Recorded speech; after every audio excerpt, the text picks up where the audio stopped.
Hi, I'm Ryan. I'm Gina. And we want to welcome you to this episode, and we're going to do some talking today. Yeah, I'm super excited about this conversation because... Why is that? Because you're actually going to do most of the talking. Oh, great. I consider what we're going to talk about today is it's exciting. So we're going to get to it, but I'm excited to have Ryan share because I truly believe that Ryan's an expert in this conversation that we're about to have. Me? Yes. Okay. And I am just now entering into this conversation. I'm about 2 years into this whole process that we're going to talk, or did I say 2 years? Yeah, 2 months. I meant 2 months. Feels like 2 years sometimes, though. Yeah, but I've been watching you from afar, and this is, it started to really inspire me and spark a lot in me to really start believing in myself and putting in the hard work that it takes to change habits that we necessarily don't like about ourselves, right, and to really embrace who we are and just keep moving forward and not letting our circumstances, not letting what other people say about us or even the thoughts that we have in our own mind continue to press us down. Right. And so, yeah. You're about to jump right in, but before we do, big disclaimer on this one. If you are offended by strong language, if the F word offends you, this is not the episode for you to watch. But if it does not offend you and you can listen to that stuff and see past that and it doesn't bother you, then go ahead and listen. But you've been warned that there's going to be some very strong language in this, and you're going to get a dive into Mr. Ryan Dobmeyer's head a little bit more, and the thought process that I've had to go through in my lifetime. But so if you have kids in the room, if you have kids in the room, either put headphones on or go to a different room or put the kids to bed if it's nighttime, or whatever you need to do. Just you've been warned that there's going to be some strong language in this one. So but I want to say I was in a place where I felt like I couldn't hear the language. Do you remember? I'm all, why do you have to be? Why do you have to say that? Say all these words. Why do you have to say it that way? Yeah, but I had to get over that because it was my husband's process of really, you know the term like punch fear in the face? It's not a favorite term of mine by any means. But it's almost like there comes a point in our life where you have to jolt yourself out of a mindset and of something that has suppressed you for so long, and there has to be something that jolts you out. And that's what we're going to get to today. And so I want to know, or I guess I should say, I had to learn how to embrace what you were going through. Right. And I didn't want to take it, I couldn't be offended about the things that you were saying or the way your mind was thinking, because what inspired me is I saw a lot of change in you, and the change was for the better. It was a change I had been praying for so long, because I think as a spouse or a partner or just in a relationship with your daughter or your son, like we can see where people are not living who they really truly are. Like we can see when people are being suppressed. Right. And I think in this area of our life, we were not okay with that anymore. Or well, in the sense, you weren't okay with it. I definitely wasn't okay with it. Yeah, and I wasn't either. I just didn't know how that change was going to take place until this started to happen. So in our very first video, you gave us a little highlight of it, and you called it the FLB. Yes. And so if you haven't watched our first video, Ryan gives us a little highlight there, but the FLB, you have a name for it. And so tell me where this all began for you, what it means, how did you know you had an FLB? So FLB stands for Fat Lazy Bastard, and it was just a term that kind of created. I was at coffee with a friend of mine years ago and realized that I was just in a place where I was not settled. I knew that there needed to be change happening soon. I was still working at the churches before we lost Annabelle. And so, gosh, it was about 5 years ago, 5.5 years ago. And so realized that there was just an unsettling in my spirit, in my heart. I just knew that there needed to be change. And the season was coming to an end. Season was coming to an end. And I just knew that there was something inside that wasn't right. And so as I was talking with this buddy of mine, we were, we were just talking about stuff, and it just came out one time. I was like, I feel like there's this fat, lazy guy in my brain, and like it takes over. And so out of that conversation, I was like, it's like a fat, lazy bastard. Just, and it was like, I had the picture of myself weighing about 500 pounds, sitting on a couch and just eating like, bonbons and candy and, drinking Cokes 24/7, eating Twinkies and just stuffing his face, but then expecting these amazing results. And so we all can relate with that. So maybe it's a different image in your mind, but that was the image in my mind. And I really felt like I was at a time in my life where I almost treated God like a genie in a bottle, where there were things that were not right in my life and there were things that weren't going smoothly. And so, oh God, I'm praying and I'm believing, I have this faith, and why are things not working? What is going on? What is wrong with me? All these different things that go on in our head whenever life is just not going the way that we think it should. Mm-hmm. And so I came to this realization that I was being lazy. I was being spiritually lazy, and again, expecting that, rub that lamp and, just say, God, I wish, give me more money, give me better health, give me better marriage, give me better whatever it is that you're dealing with. Like, we all have those signs where we're like, we just wish it could just automatically be better. And I realized that I had been so stuck on just like, okay, if I pray, if I, pray enough, if I have enough faith, if I, go to church enough, if I serve enough, if I give enough money, like all these things, if I do this, then God, you're going to bless me. And all these things are going to just kind of work out. I just realized yeah, all these like a bunch of doo-doo piled up. It's just a bunch of shit. And so there was just so much garbage in my life. And so I named it. Once I recognized that there was something inside of me that was being lazy. And at this point, it was just, I was expecting God to do things for me. And I realized that I wasn't putting in the work to get the results that I was wanting.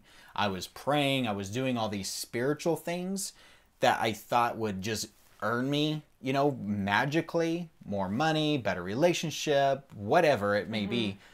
And realizing I wasn't putting in the actual physical work to make those things happen. You can pray for your marriage all you want, but if you're not working on yourself to be a better spouse, there's not going to be a better relationship. Right. Your spouse is not going to wake up one day and be like, oh, this is awesome. Let's, have a better marriage. Like, it takes work, and it's a day-to-day work.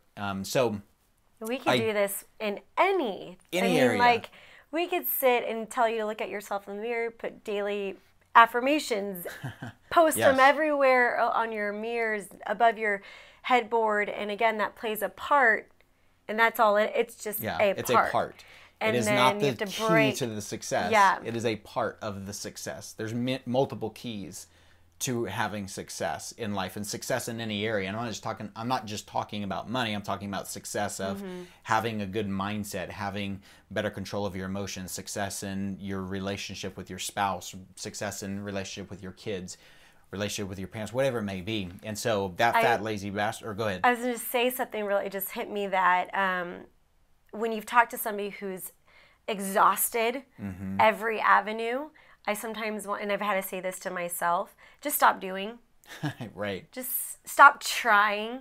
Stop doing. Stop trying to be perfect. Yes. Which is the other flip side of that, is like, I was trying to be perfect and I was doing all these things that, and understand, doing certain things, you've got to work, you got to put in the work, but then it's also going, okay, am I putting in the work that is really necessary to make change? If I'm putting in the work going, yeah, I get down on my knees and pray every single day, I'm doing the work. Okay, but if you're not actively pursuing your spouse, or you're not actively pouring into yourself and getting better and getting help that you need and changing yourself to be the best version of you possible, getting down on your knees that's only a piece of it. Praying, confessions, whatever it is that you do, like, that is only a piece of the puzzle, and you've got to put in the work. And so we can all become very lazy. Right. And so I realized it's like this, 500-pound fat lazy bastard that's living on the inside of me is ruining my life, and I had to do something about it. And I had to do something that was, for me, I became very drastic with it and became very aggressive with literally killing the FLB on the inside of me, in the sense of I had to kill that desire to be lazy, that habit, the habits that we create. I had to kill that mindset on the inside of me and go, I will no longer be subject to what this voice says in my life. And so for me, it got very aggressive. I literally, and this is where for me, I literally, and if you don't like this analogy, then you can pick an analogy that works for you. But this is what worked for me. It was that I literally thought of having a revolver, put the 6-shooter, put it in there. I'm from Texas, so I grew up, with Wild Wild West type as a little boy, making guns out of everything. So sticks and twigs and branches, whatever. So I would picture this revolver, and that in my mind's eye, I would see myself walking up to that fat, lazy bastard sitting on the couch that was just asking for things. And I want. And oh God, why can't I have this? And I just literally put the revolver in his mouth and pulled the fucking trigger and blew his brains out. And that was something that in my mind's eye was like, I am dying to that. I am having to kill that mindset that I will no longer be lazy in this area of my life. I will no longer be spiritually lazy and just expect God to answer all my wishes. Because that's really what it is. I'm not even going to call it prayers. I'm going to call them wishes, because that's what a lot of times we as Christians are really doing. We're really wishing. We're asking for wishes. We're asking God to grant us these wishes rather than, it's not prayer. I mean, let's be honest. I mean, most of the prayers I've prayed growing up, they weren't prayers. They were freaking wishes. So I had to be very aggressive. And if you don't like that analogy, you can take a different analogy and, walk the fat, lazy bastard. And we were joking around about this. Guys, fat, lazy bastard, lazy, it might be your fat, lazy bitch. I don't know. It lives inside of you. You can call it whatever you want. That is my terminology that I came up with because I had to identify it, call it something, personify it in a sense, and then do something about it. So you can take your fat, lazy bastard and walk him up a mountain, up to the, Mount Everest, and you chain him to the top of Mount Everest. You put a chain around his neck, you stake it to the ground, and then you walk back down the mountain, and you leave the fat, lazy bastard up on there. Whatever it is. If you don't want to shoot him, if you don't want to be that aggressive, that's fine. Whatever works for you. You can be on a ship in the middle of the ocean, tie an anchor around his neck and toss him overboard. I don't care what you do with it. Like, whatever it is that you need to do to, kill that fat, lazy bastard, or to kill that mindset in the inside of you that is keeping you from the desires that you want and from the true success and life that you're wanting to live, then you've got to be aggressive, and you have to face those things. So that was whenever I first started. That was the onset of me making those changes on the inside of me. And so I keep thinking of The Walking Dead. How do you kill those zombies? Are impossible to kill, but isn't that how the torment in our mind works? Is it feels that haunting, right? And it feels that paralyzing, and it feels like we can't escape. The further we escape, the more they come, or where we go, and we try to hide, and there's no way around it, but being jolting ourselves out of this thoughts. Mindset. These mindsets. Yeah. So that's where it all started. And so it wasn't that I perfected it over time. Perfected it at that time, because I didn't. I felt like it was such new. It was new for you. Very new. It was new. new for me to be like, what the heck is going on? But then aren't we sometimes afraid of the new feelings? 100%. And what would you say? You just have to embrace that, because that was at a time in our life where, still working at church and still doing these things, and I was just dying on the inside. And so that year was the last year that I worked at church, it was like this year journey of going, okay, what do I do? And then at the end of that, after we lost Annabelle, we decided okay, this is time. We just knew that it was time for us to step out and do something different. So when that happened, we transitioned in survival mode. We've talked about that with losing Annabelle in that first year, and you going through depression and suicidal thoughts, me going through pornography. Then once we got through that first year, it was after that first year and a half, something started stirring in me again, going, I'm not okay with where I'm at. And so that's when it started stirring up again, like this fat, lazy bastard now in a different area of my life, going, I have to beat it I have to beat this lazy bastard and win and conquer this in a different area of my life. It was financially, I was spiritually lazy. I had a scarcity mindset. I had a very poverty mindset, and I had to break that. And it was frustrating. And it's still something I have to work on. But I realized that, a few years ago and this is the part that you were saying, how you watched me go through this, where it was a very frustrating, it was a very angry time where I was just angry. I was angry at myself. I was angry at the past. I was angry at church. I was angry at a lot of different things, but I was having to get this out. And it was also a time whenever I stopped believing in God. There was a month that I was an atheist, and I literally just dropped F-bombs on God, and I was just like, F you, I hate you. I had 2 fingers in the air, flipping him off. And in that moment, I remember that moment of just literally spewing out anger and rage towards God about what I thought about him and how I felt like he had let me down and how much I hated him and how much I resented him and how much I didn't believe in him and I don't believe in anything. What am I talking to? Because there's nothing that even exists anyway. This process I was going through. But I remember the moment that I just started spewing out that anger and that rage. And I just felt him like never before. I've been in worship services. I've been in all kinds of different things, but I've never felt God so purely and so physically than in that moment. And I just remember I'm sitting there just screaming and dropping F-bombs and I hate you, F you, like just going ballistic by myself. Yeah, I think it was in our apartment. The girls weren't home, but I was just going just nuts. And I just felt I actually think I remember where we were. That's funny. In Tucson. Oh, yeah. And you were by yourself. That weekend. And you were, oh man, I remember you called and you're like, I just went off.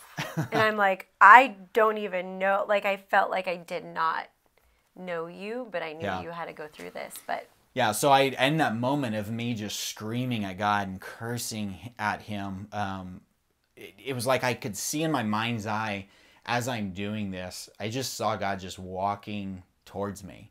And it was like the closer he got and the more angry I got and the more I verbally just vomited on him. It was like he kept getting this smile across his face, and it started where he just like opened up his arms and it was starting with a kind of a small smile. And the more I just kept pouring out, the more his smile got wider and wider and wider across his face. And I was like, what the fuck are you smiling about? Like, I hate you. What the fuck? Like, I hate you. Like, fucking leave me alone. Like, and I was just screaming. And the more I kept doing that, I was just letting it all out. And I felt like God just kept getting closer and closer to me. And it was like, he just embraced me. It was almost like he almost like absorbed me, just hugged me, smiling the biggest smile. And I didn't understand. I was so confused. I was like, this is not... I'm doing everything what all the preachers tell you not to do, and I'm feeling God closer than I've ever felt him. Yeah. And what it was is he looked at me and he was like, just in my mind's eye, I could picture him just hugging me and smiling. And then he said, finally, he's like, now we can begin. And I was like, what? He's like, wow. Now we can finally begin because now you're being honest with me. And it was all this confusion from a young kid and going through churches and religion and, being told you have to be this way, you have to do this, all these expectations, and me just piling those on. But then I was also viewing God from this just back-assward, viewpoint and such a fucked up mindset that I wasn't seeing God for the pure Father that he was and for the God that he was. And so he literally, and in my mind's eye, it was like I could see him saying, hey, there's this table and there's all this shit on this table. I mean, cups and plates and food, all this stuff that I had viewed God as, that I was picturing like, this is who God is. And it was like he just threw the table over, dumped everything off, and then he took one cup back on and he put it back on the middle of the table. And he was like, this is what you need to know about me. He's like, I love you. That's it. That's all you need to know. You don't need to try to figure out, well, what about this and this theology and this doctrine and this and that. He's like, all that just all you need to know, the only one thing you need to know is that I love you. That moment, it just, I mean, it broke. I just realized I was like, everything I thought about God up to that point was so backwards, and I was just viewing him through the wrong lenses. And so that really helped me to go, okay, but the, you know, all the F-bombs that I drop, all the stuff that I have gone through and used, the language for me is me using it in such a way that is reminding me of the warrior that's inside. Because when you're in a dark place, it's not going to take this, oh, hey, it's okay, you're good, you can do it. It's going to be like, what the fuck are you doing? Get your mindset right. Get the fuck on track. Let's do something and warrior up. And so for us men, like, it's, you got to be a fucking warrior. And even women, you got to warrior up and be the warrior that you need to be in order to beat whatever it is that you're going through. I don't care if you don't like to use strong language or whatever. You've got to get serious though. And for me, it was using that strong language in my mind, like constantly using, you know, fucking man up, Ryan. Like, you can do this. Like, stop being a child about this. Stop being just a broken person. Like, you're not broken. Like, God has given you so much more. You are gifted. You are talented. Like, quit looking at everybody else. Quit looking at your failures. Quit looking at all this stuff. Like, fucking warrior up, because you are a warrior, and just building myself up. And maybe that's not how you build yourself up, but for whatever reason, that fired me up. And so I was able to step into being a better man, being a better husband, being a better father, being a better person, to go, I will not stop and be okay with just the status quo. I'm not going to be okay with me being lazy. I'm not going to be okay with me not being a good husband. Like, I needed that jolt, and that was what jolted me. And so when you go to the Navy SEALs, or you go to any type of like military training, they're not going to be like, hey man, can you do some push-ups? They're going to be like, get the fuck on the ground and do some push-ups, because you're lazy. We're going to train you. We're going to discipline you to be better than who you are. They're not just mamby-pamby in and around. Like, they are in your face, screaming at you, getting you to do something. And that was what I had to do for myself on a daily basis, of going like, I'm crying. But that is what it is, you know, and it's that jolt that you need. And for me, it was that very strong language. And that's why I don't think there's bad words. I think there's strong language, and then there's not so strong language. You know, that's for me. That's my opinion. You can disagree with me. I don't need your emails. So you can have your own opinion, and I'm totally fine with that opinion. But for me, I just realized it was like, words are they're man-made. They're made up words. So, you know, sassafras could be a curse word 100 years from now, but it's not a curse word right now. So for me, I just go, it is how we use it. I know people who don't curse, but they are the most ridiculous people on the planet, who judge people, and it's how you use how are you using language, how are you using what you're saying, because you could be a total asshole. It wasn't like you're cuss. Sitting here. No, I wasn't, and that's the thing. Another thing, I wasn't abusive to my wife or my kids, or verbally abusive to you and the girls, or you and the kids, or anybody else. It was just me. Like, I was doing it for myself. I was coming out of this. I was just coming out of this fat lazy bastard mentality. I always mess up and call it the fucking lazy bastard. She's really aggressive. I'm kidding. I know. But tears were coming, because our life could have looked so different. Mm-hmm. Yeah, it could have if you didn't rise above and become the warrior of our home and in our marriage. That time of our lives was so pivotal, because we were all so broken, and our kids were needing a father, and they were needing a mom. I mean, it's like we were all pretty much alone. It felt like we were very, very, very alone in our own worlds. And so when that happened with Ryan, the reason why it inspired me is because I saw a new man, because then we gained a new father. Our kids gained a new father, and I gained a new husband, because especially in a marriage, men, I do believe, I love the woman movement. I have 2 girls. I want them to be empowered women. But I truly love the space that men bring into every aspect. But it's a duel. It's together. And that's what's happening in me these last 2 months for me is now I'm becoming this warrior woman that I'm finally have so desired to be for so many years. Yes, you are. But because you walked through the trenches, and I'm not saying you don't have to wait. Don't wait for somebody to walk through the trenches. It just that was just our story. Yeah. And Ryan took life by its horns, and you man up. Yeah. I woke the fuck up. Yeah, that's true. And that was the thing. It was just an awakening for me to go, Ryan, you've got to wake up. You've got to stop. Like, the thing is we literally lost it all. We lost every bit of our finances. We didn't even have a place to live. Yeah. We, thank goodness for friends.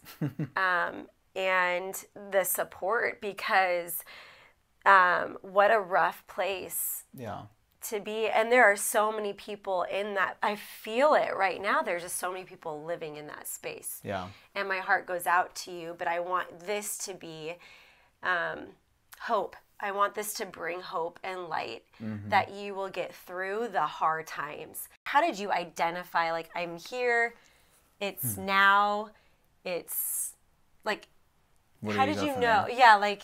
I mean, just know that it is a process. Like, you're not going to just wake up one day and be like, oh, you know what? This is a problem and I'm going to fix it and it's done today and I'm a brand new person. Like, it's not like that. It does take time, and there's experiences. You know, that experience that I had with God, the experience of just being alone in a moment with whatever. Like, it's a string of events. It's not just one event. It's a string of events that happen, and it's the day-to-day winning each day, winning the battle in your mind, winning the laziness that you feel, whether it's with work or whether it's with working out or whether it's with a relationship with your spouse or with your kids or whatever it may be. Like, you have to win the day, and you have to, it's just a step-by-step process. But the first step is to recognize it, going, I'm not okay. You know, for me, and I've said this, I think, in another video, that like right now, physically, I am not okay with where I'm at. So I'm having to work on that. I'm having to try to do something every single day. I already know what to do.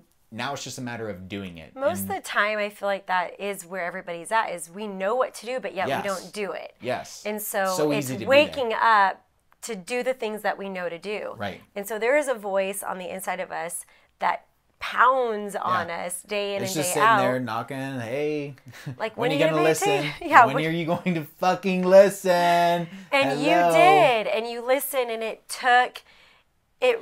And can I say something really good? Yeah. So, and it's also, that voice was knocking on that door for a very long time. And so many people there's so much regret and shame and, guilt of like, well, I wish I would have woke up earlier. You could be, I don't care if you're 80 years old listening to this or if you're 18 years old listening to this. Like, there comes a time where you're gonna have to wake up, and it's not too late because you're still living life. Right. So it doesn't matter what the fuck you did with the last 40 years or 4 years or 14 years. Like, what matters is that you have life. You're still alive today. There's still breath in your lungs. You can be better than what you were yesterday. You can be better tomorrow than what you were today. And it's a step-by-step process. It's not the complete change. Please understand me. I was kind of looking for that, which is also the fat, lazy bastard who is like, I just want to go to this conference and completely change my life and everything's beautiful after this. No, it's not going to happen. Like, yeah, go to the conference, but no, you might get 1 or 2 nuggets out of that, and you better apply those things and get better. And if you can get 3-5% better next year than what you are today, you've moved forward. You're moving the needle. It's not this overhaul, massive change. Okay. And start with one thing. What is that one area in your life that you know, like, hey, I need to change this. Yeah. I need to change this habit. I need to change this thought process. I need to change the actions that I'm doing, and then take action. Right. And that's the thing. You have to start taking action on those things, no matter how small it is, no matter how big it is. You've got to start taking those small steps to change. Right. I think the telltale signs of knowing if you're here or not is if you're using words like I feel stuck, or I don't know myself. Like, people ask you a question, you're like, I don't know. And you haven't taken that time. Right. Those are some signs that are trying to tell you some shifting needs to take place. Right. Some new habits need to start to form. Right. Or if you're just an unhappy person, like Yeah. you're unhappy with every area of your life, then change. And I will tell you, the process when you're going through this it's not pretty. It can be very ugly and very messy, as you've heard a little bit. But understand that even going through that, a lot of people looking on the outside was like, holy shit, Ryan. What is happening with him? Like, is he okay? And the answer was yes. I was completely okay. I was finally learning to really, truly love myself and love. Like, I had accepted myself for who I was and the faults that I had, but I was starting to really love myself, even through all the anger, the rage that was coming out. It was just, it needed to come out. It was like a fire coming out of me. It was a purification. So what looked like anger to a lot of people was a purification of myself on the inside for me.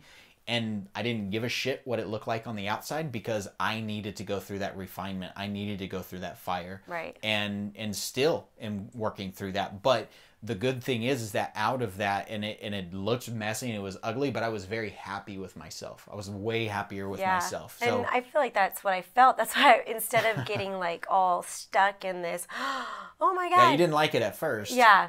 But like you said, the more she saw results, that it was, oh my gosh, like, my husband's actually getting results for the first time. Well, and to be honest, I didn't like the person you were before. Right. I didn't like the rigid, I have to live up to a perfect standard. Right. And I didn't like that. And I was sick of that feeling. So when I saw you starting to break free from so you know that I was sick of that feeling. Then I was like, oh my gosh, like this is crazy. And conversations were definitely hard to have. And at one point I was like, what happened to my husband? And I don't even know what to do or say right now. And I felt like I couldn't do or say much. And I think that honestly was big for me too. No, I don't have to say anything. Yeah. I don't have to do anything. I don't have to say anything. I don't have to, my God, I don't even have to perform anymore.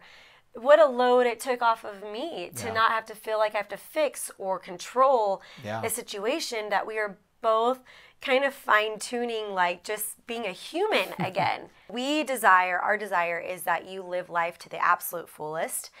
And we're right there along with you. We are walking out this journey with you guys. And it, like Ryan said, it's a daily process. It's a daily win.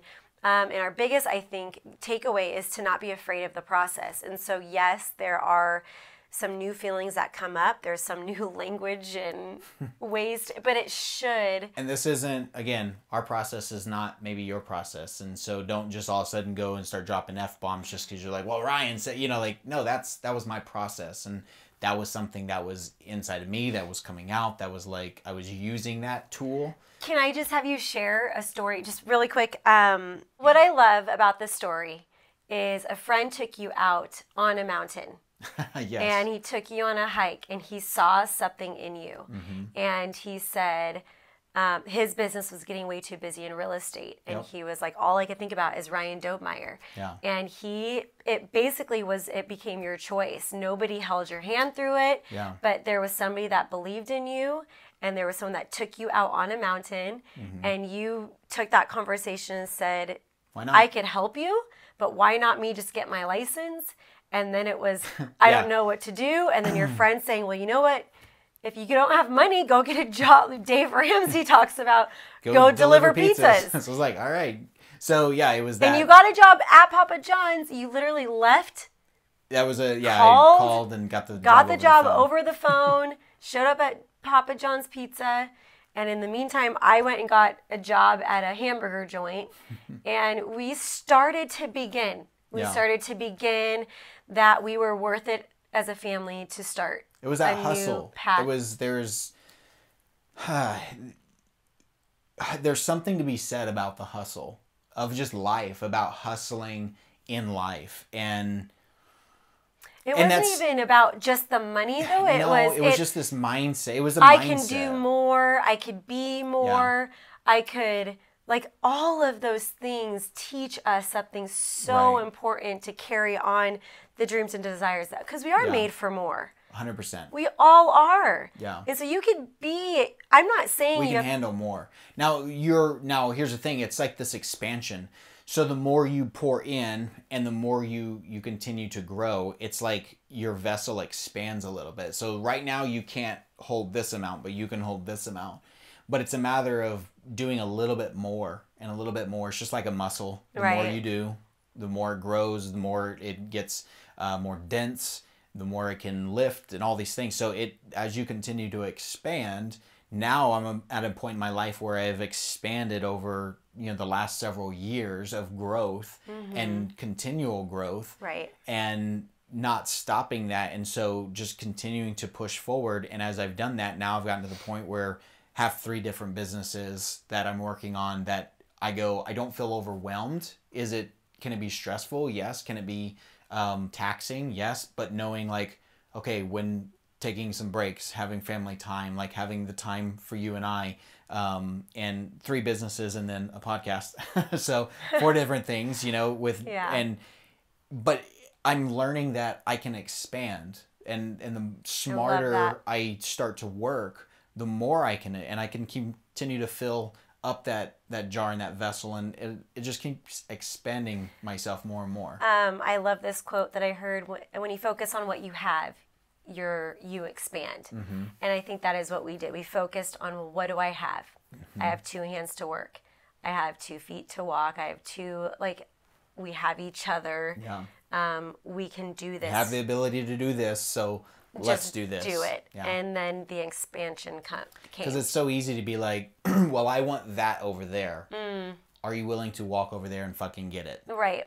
And if you're not, then stay put and get the fuck out of the way, because somebody's going to run your ass over to get to that point. Right. And it's not about, oh, what are they doing? What are they doing? It's about being the best version of being the best version of yourself.